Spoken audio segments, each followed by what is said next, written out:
that they are unable to communicate or to articulate the language, and so we have difficulties to develop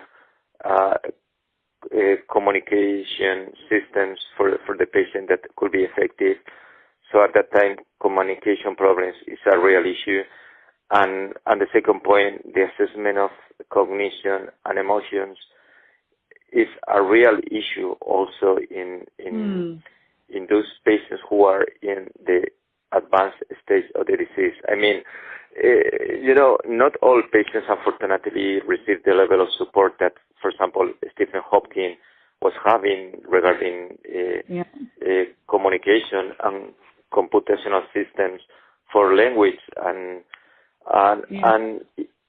so this is a real issue. And even those patients that try to get alternative systems for communication, they are very difficult to develop and to maintain communication. And this stage of the disease, then the implications with emotions, depression, suicidal thinking, and whatever is a real issue.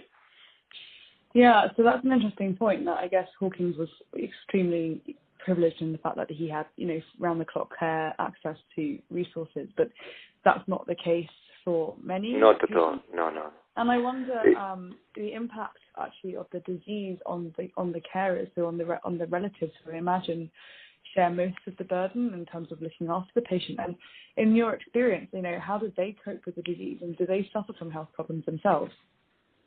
Well, of course, we have not discussed at all this, but this is an important issue, the role of caregivers.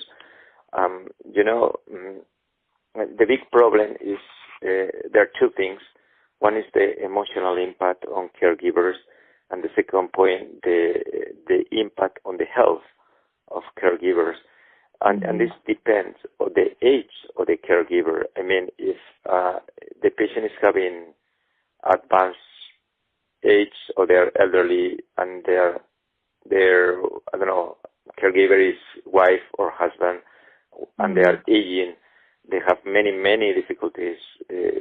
First, for mobility issues, okay?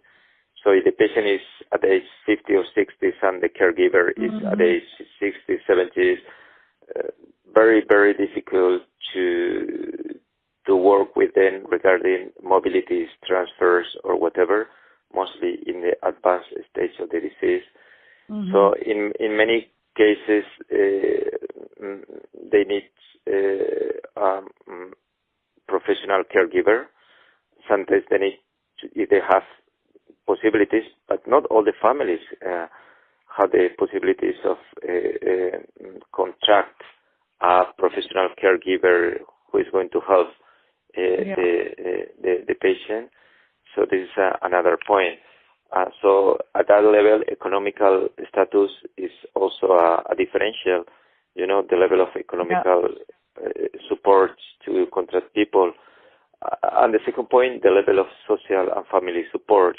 Because if you are alone and you don't have good relations with your family, or you are living alone, then the lack of social support is another issue.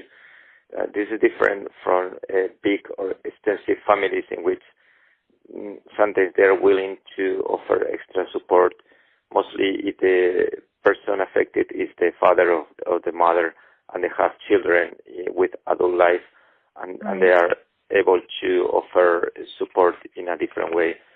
So in my experience, there is one point in which at the end, the patient feel alone, and even if they are receiving support from the community team. And one crucial point is the level of cognition and communication in the moment the disease advances, because at that time the level of communication is reduced, and then the patient may have also pseudobulbar symptoms with fragility regarding emotions, and mostly in ALS, these patients with ALS, in the moment they have the progression of the disease, and they have not only, in the moment they have significant severe bulbar symptoms, so they may be crying spontaneously,